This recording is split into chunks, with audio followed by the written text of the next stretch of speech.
या बुलेटिनची सुरुवात करूयात एका मोठ्या बातमीनं। ईव्हीएम हॅक होतात ते वापरू नयेत असं मत टेस्लाचे सीईओ एलॉन मस्क यांनी व्यक्त केलं। ईव्हीएम हॅक होऊ शकतं असं त्यांनी म्हटलंय। थोडी देखील शंका असेल तर ईव्हीएमचा वापर नको असं एलॉन मस्क म्हणाले।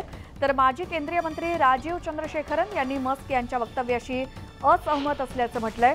भारतीय ईव्हीएम सुरक्षित असून हॅक होणं अशक्य असल्याचं त्यांचं म्हणणं आहे। तर ईव्हीएमचा प्रोग्राम एकदा बनवला की त्यात छेडछाड अशक्य असल्याचं चंद्रशेखरन यांनी म्हटलं।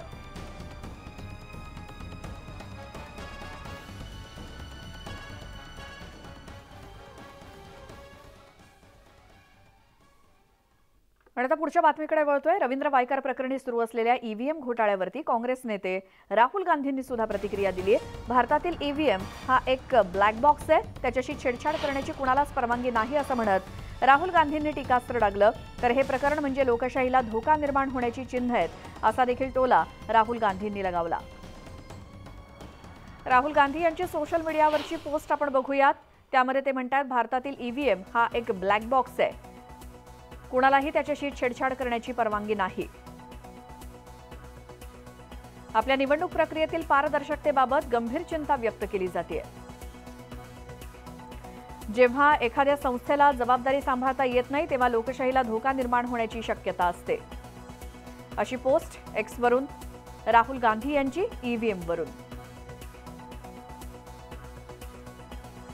अधिक माहितीसाठी जाऊयात, आमचे प्रतिनिधी प्रशांत लीला रामदास आपल्या सोबत आहेत। प्रशांत, एकीकडे इलॉन मस्क म्हणतात ईव्हीएम बद्दल त्यांनी केलेलं भाष्य, त्यावरती राहुल गांधींचं वक्तव्य आणि त्यांची पोस्ट, या सगळ्या संदर्भात काय माहिती?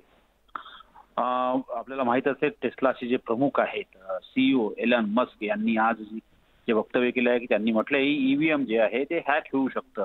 ईव्हीएम बाबत शंका असेल तर ईव्हीएमचा वापर थांबवायला हवा असं एलॉन मस्क यांनी सल्ला दिला आहे।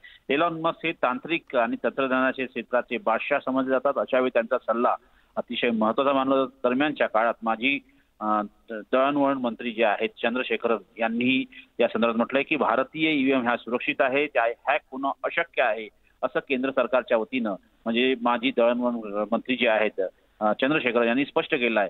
पण ज्या पद्धतीनं टेस्लाचे जे सीईओ आहे एलॉन मस्क यांनी जे मत व्यक्त केलं त्यांनी म्हटलं ईव्हीएम हॅक होऊ शकतं, थोडीही शंका असेल तर ईव्हीएमचा वापर नको असं देखील त्यांनी म्हटलं आहे। आणि यामुळे आता या संदर्भात पुन्हा एकदा वाद निर्माण होण्याची शक्यता आहे। दरम्यानच्या काळामध्ये ज्या पद्धतीनं राहुल गांधी यांनी ईव्हीएमच्या संदर्भात एक ट्विटरवर त्याला एक्स अकाउंटवरती त्यांनी जे वक्तव्य दिलं की त्याच्याबद्दल त्यांनी आपलं मत व्यक्त केलं। त्यांनी म्हटलं आहे की ईव्हीएम हा ब्लॅक बॉक्स आहे। रवींद्र वायकर प्रकरणी ज्या पद्धतीने राहुल गांधी यांनी टीका केली, आपल्याला माहित असेल काही मतांनी म्हणजे साधारणतः 42 मतांनी रवींद्र वायकर निवडून आले आहे। अशा वेळी त्यांची ही टीका अतिशय महत्त्वाची मानली जाते। जर ब्लॅक बॉक्सला छेडछाड होत असेल तर निवडणुकीच्या पारदर्शकतेवरती सवाल देखील त्यांनी उपस्थित केला आहे। यामुळे ज्यांच्याकडे ही जबाबदारी आहे त्याच्यामुळे लोकशाही धोक्यात येऊ त्यांनी असं देखील म्हटलं आहे। भारतातील ईव्हीएम हा एक ब्लॅक बॉक्स आहे, कुणालाही त्याच्याशी छेडछाड करण्याची परवानगी नाही।